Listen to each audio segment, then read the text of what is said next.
नमस्कार विद्यार्थी मित्रांनो, मी शेखर खैरनार, आयबीसी इन्स्टिट्यूटचा डायरेक्टर आणि नेहमीप्रमाणे एक गुड न्यूज तुमच्यासोबत शेअर करण्यासाठी म्हणून इथे आलोय. आयबीपीएस क्लेरिकलच्या संदर्भात ही गुड न्यूज आहे, पण गैरसमज करून घेऊ नका. आयबीपीएस क्लेरिकलचं नोटिफिकेशन अजून आलेलं नाहीये, पण गुड न्यूज याच्यासाठी होती कारण की आपल्याकडे प्रिपरेशनसाठी वेळ आहे. फक्त रिक्रुटमेंट आली म्हणजे आपलं सिलेक्शन होणार आहे का? नाही. आपल्याला सिलेक्शन मिळवायचं असेल तर सिलेक्शनसाठी आपल्याला पहिले अभ्यास करावा लागतो. आणि गुड न्यूज याच्यासाठी होती कारण की अभ्यासासाठी पुरेसा वेळ आता सध्या आहे. आणि जर तुमचं ग्रॅज्युएशन झालं असेल किंवा थर्ड इयर नंतर तुम्ही आता एक्झाम देऊन फ्री झाला असाल तर आता तुमच्यासाठी ही योग्य संधी आहे. काही दिवसात तुमचा रिझल्ट लागेल, तुम्ही गव्हर्नमेंट एक्झाम देण्यासाठी म्हणून इलिजिबल असाल तर ही गुड न्यूज तुमच्यासाठी, ग्रॅज्युएट झालेल्या मुलांसाठी. आता प्रिपरेशनला लागलात तर सध्या मे महिना आहे, मे नंतर जून, जुलै, ऑगस्ट म्हणजे आपल्याकडे जेमतेम 4 महिने आहेत. कारण की आयबीपीएस क्लेरिकलचं जे नोटिफिकेशन येणार आहे ते नोटिफिकेशन येणार आहे जून महिन्यामध्ये आणि त्याची एक्झाम होणार आहे ऑगस्टमध्ये. म्हणून मी म्हटलो की मे, जून, जुलै, ऑगस्ट 4 महिने आपल्याकडे एकदम सविस्तर आहेत. 4 महिन्यात खूप छान अभ्यास होऊ शकतो आणि हा अभ्यास तुम्हाला कुठेतरी गव्हर्नमेंट जॉब मिळवून देऊ शकतो. जर तुमची इच्छा असेल, जर प्रॉपर अभ्यास करण्याची, तर आयबीसी इन्स्टिट्यूट मार्फत तुम्ही मार्गदर्शन घेऊ शकतात. वेगवेगळे रिसोर्सेस अवेलेबल आहेत. ऑफलाईन क्लासेसमध्ये ती एनर्जी तुम्हाला बघायला मिळते, तो डिसिप्लिन बघायला मिळतो. म्हणून ऑफलाईन क्लासेसकडे वळण्याचा प्रयत्न करा, म्हणजे डिसिप्लिन मध्ये अभ्यास होईल. नोटिफिकेशन बद्दल बोलूया की नोटिफिकेशन अजून आलेलं नाहीये, पण हे जे व्हिडिओ आपण बनवतोय तो आहे तुमच्या अभ्यासाच्या संदर्भात.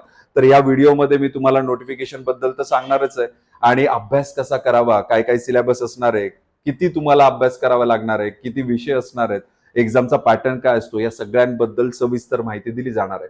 त्यामध्ये जी आयबीपीएस क्लर्कची 2024चं नोटिफिकेशन आहे ते जून किंवा जुलैमध्ये येणार आहे. ऑगस्टमध्ये त्याची एक्झाम असेल. एक्झामच्या डेट्स बघू शकता तुम्ही. आयबीपीएसने ऑलरेडी कॅलेंडर डिक्लेअर करून ठेवलंय. त्यामध्ये 24, 25, 31 या तारखांना तुमची प्रिलियम्स होणार आहे आणि मेन्स होणार आहे 13 ऑक्टोबरला. सो मेन्स एक्झामिनेशनसाठी सुद्धा पुरेसा वेळ आहे आपल्याकडे. म्हणून सांगतोय तयारीला लागा, कारण की तयारी केल्याशिवाय परीक्षेला उतरता येत नाही आणि जोपर्यंत तुम्ही तयारी पूर्ण करत नाही तोपर्यंत तुम्हाला एक्झाम क्रॅकही करता येत नाही. तर डिटेल्स आपण घेणार आहेत. डिटेल्समध्ये सगळ्यात पहिले बघूया की वॅकन्सी किती असू शकतात. सो हे नोटिफिकेशन अजून आलेलं नसल्यामुळे पण एक प्रिडिक्टेबल आम्ही नंबर सांगू शकतो मागील काही वर्षांचा अभ्यास करून की जेमतेम 5,000 ते 7,000च्या आसपास पोस्ट निघणार आहेत. सो वॅकन्सीज खूप आहेत, पण प्रश्न हा आहे की आपण प्रिपेअर आहोत की नाही. प्रिपेअर व्हायचं असेल तर नक्कीच अभ्यासाला सुरुवात करा. प्रॉपर मार्गदर्शन घ्या, एक्सपिरियन्स लोकांचा अनुभव घ्या की काय, कसा आणि कशा पद्धतीने स्टडी केला पाहिजे. आयबीसी इन्स्टिट्यूट आहेच, पण जर तुम्ही रिमोट एरियामध्ये राहत असाल तर नक्कीच एका चांगल्या मार्गदर्शनाची तुम्हाला गरज आहे. जवळ आसपास जर काही अनुभवी लोक क्लासेससाठी अप्रोच देत असतील तुम्हाला तर नक्की तो अप्रोच घ्या, अभ्यास करा, म्हणजे तुम्हाला सिलेक्शन मिळवता येईल. अराउंड 5,000 to 7,000 तुमची वॅकन्सीज इथे बघायला मिळणार आहेत. आयबीपीएस क्लर्कचा इलिजिबिलिटी क्रायटेरिया काय असतो हे पण तेवढंच महत्वाचं आहे, कारण की तुम्ही त्या क्रायटेरियामध्ये बसतायत की नाही. काही जणांचं असं असतं की आम्ही बसतोय तरच आम्ही अभ्यासाला सुरुवात करू. काही जण प्री मॅच्युअर अभ्यास चालू करतात, म्हणजे इव्हन 12वीला असताना काही जण अभ्यास चालू करतात. First year, second year, third year अशा पद्धतीने त्यांचा अभ्यास चालू असतो. अविरत अभ्यास करत असतात, ज्याचा फायदा त्यांना ग्रॅज्युएशन झाल्यानंतर लगेचच मिळतो. सध्या तरी तुमचं एक तर तुम्ही बॅचलर डिग्री असणं गरजेचं आहे. युनिव्हर्सिटी कुठल्या तरी रेकॉग्नाइज युनिव्हर्सिटीतनं तुमचं ग्रॅज्युएशन असणं गरजेचं आहे. त्या व्यतिरिक्त तुम्हाला ज्याही स्टेट मधून फॉर्म भरायचा आहे त्या स्टेटची जी ऑफिशियल लँग्वेज आहे ती आली पाहिजे. जसं की महाराष्ट्रासाठी तुम्ही फॉर्म भरताय तर तुम्हाला मराठी येणं कंपल्सरी आहे. ज्या लोकांना मराठी येत नाही तिथे लँग्वेज प्रोफिशियन्सी टेस्ट असते, त्याच्याबद्दल पण मी बोलणार आहे.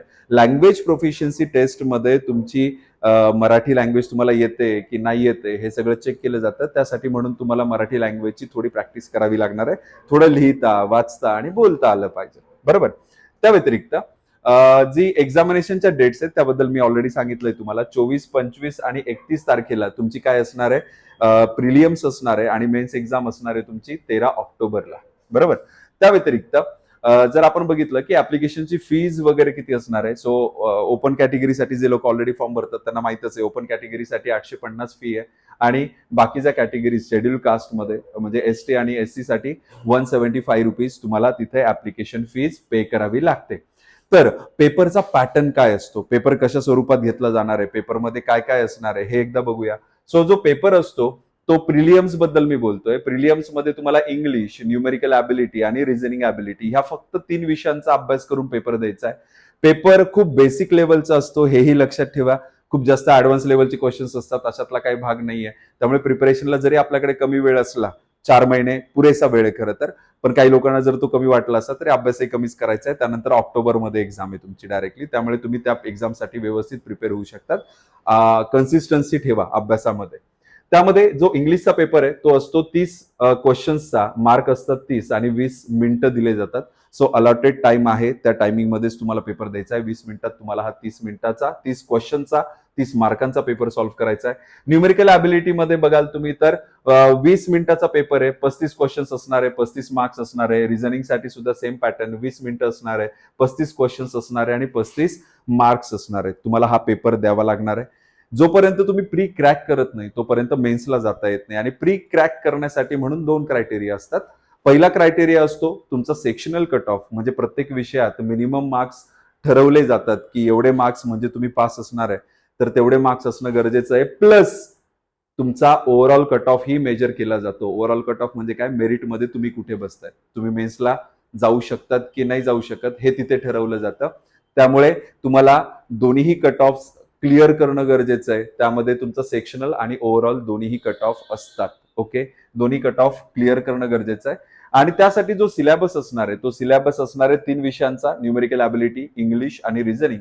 न्यूमेरिकल ॲबिलिटी मध्ये तुम्ही बघू शकत असाल approximation, simplification, series, number system, average, problem based on ages, profit loss, percentage, ratio proportion, time and work, time and distance, pipe and cistern, trends, alligation mixture, simple interest, compound interest, partnership, permutation combination, probability, मेन्सुरेशनचा काही part कधीतरी विचारला जातो. Data interpretation हा महत्वाचा भाग आहे, हेही तिथे विचारलं जातं. सगळ्यात जास्त मार्क तिथे कन्झ्युम होतात तुमचे, त्यामुळे तो एक चांगला भाग करणं गरजेचं आहे. इंग्लिशमध्ये बघाल तर रिडिंग कॉम्प्रिहेन्शन झालं, म्हणजे पॅसेज दिले असतात, ते पॅसेजवरनं तुम्हाला पॅसेज पूर्ण रीड करायचा आहे. स्टोरी टाईप पॅसेज असतो, तो रीड करायचा असतो, त्याच्यावर काही प्रश्न विचारले जातात, त्याची उत्तरं तुम्हाला द्यायची असतात.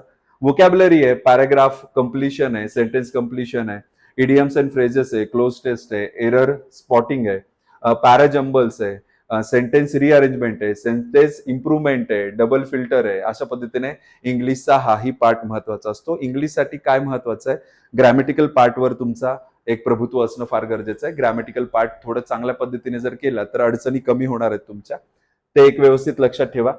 रिझनिंग मध्ये बघा तुम्ही, रिझनिंग मध्ये अल्फाबेट, न्यूमरिक सिरीज, त्या व्यतिरिक्त order ranking, direct dictionary based questions असतात, त्या व्यतिरिक्त सिटिंग अरेंजमेंट असते, पझल असतात, कोडिंग डिकोडिंग आहे, ब्लड रिलेशन आहे, कोडेड इनइक्विलिटी आहे, सिलोलिझम आहे, इनपुट आउटपुट आहे, कॉमन सेन्स रिझनिंग आहे, डायरेक्शन सेन्स आहे, डेटा सफिशियन्सी आहे. असे काही क्वेश्चन्स तुम्हाला विचारले जाणार आहेत.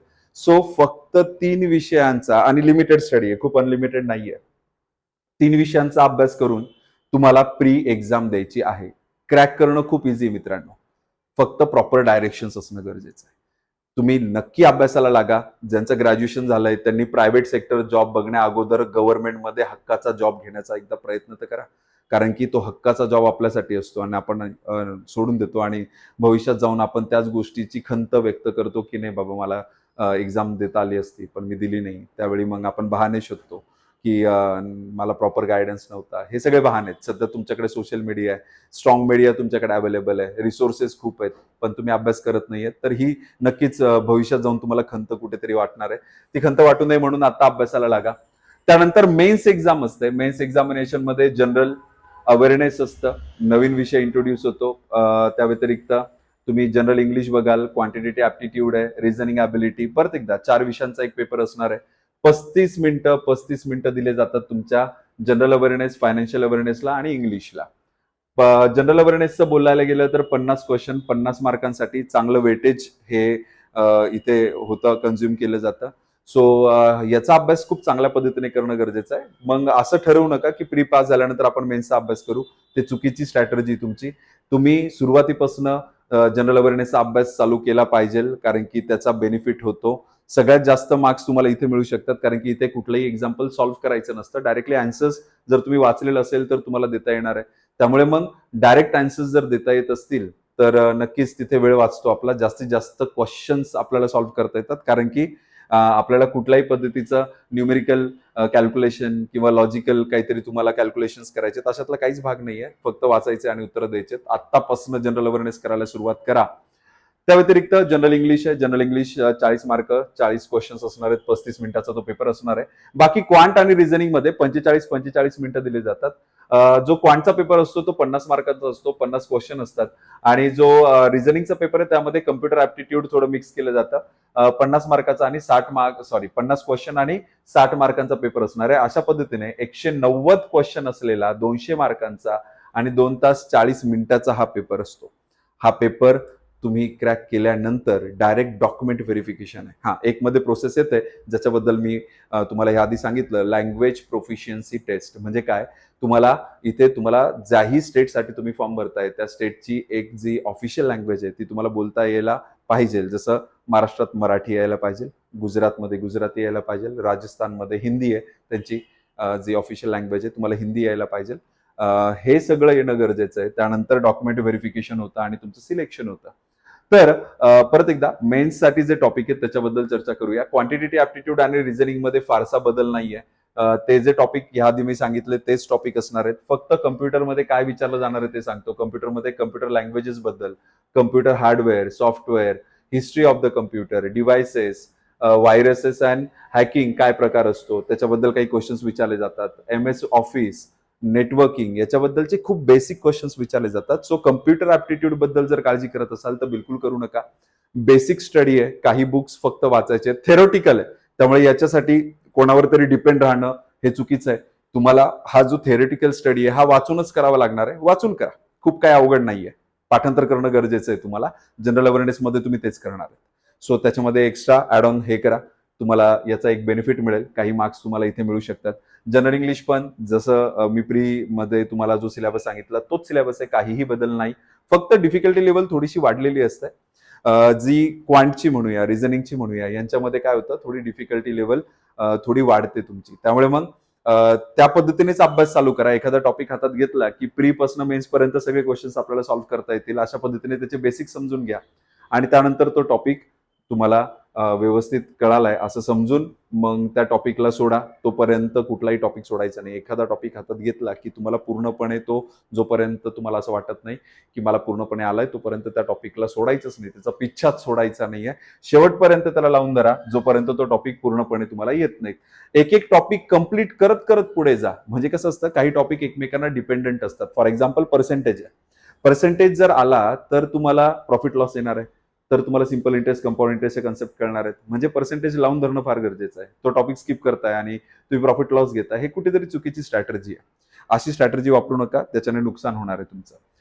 त्या व्यतिरिक्त फायनान्शियल अवेअरनेस, जनरल अवेअरनेसमध्ये काय काय विचारलं जातं. फायनान्शियल अवेअरनेसमध्ये करंट अफेअर्स विचारले जातात. याचा एक मोठा भाग असतो. करंट अफेअर्स खूप छान पद्धतीने करा.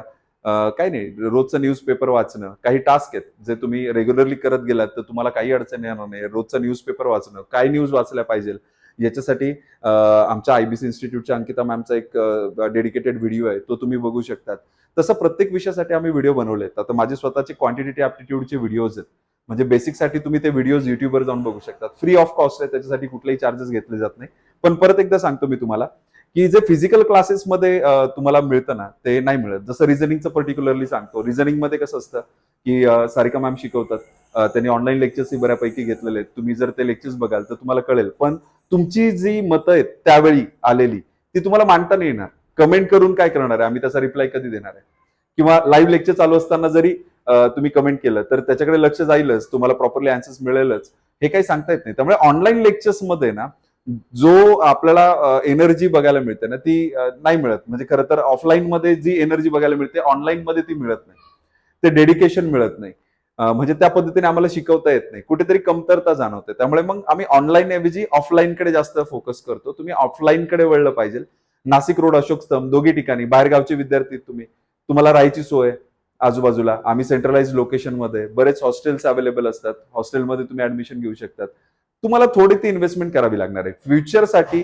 हा जो खर्च आहे, हा खर्च नसता, हा काय तुमचा इन्व्हेस्टमेंट आहे. फ्युचरसाठी तुम्ही इन्व्हेस्टमेंट करतायत. आणि कम्फर्ट झोन तोडायला शिका मित्रांनो. प्रॉब्लेम काय होतो, जोपर्यंत तुम्ही कम्फर्ट झोन मध्ये ना, तोपर्यंत तुम्हाला काहीही करता येणार नाहीये. घरी बसून तुम्ही ऑनलाईन लेक्चर बघतायत, मध्ये चहा पितायत, जेवण केलं, कंटाळा आला, आळस आला, चला झोपून घेऊ, या सगळ्या गोष्टी ह्या बहाणे तुम्हाला खूप मिळणार आहेत.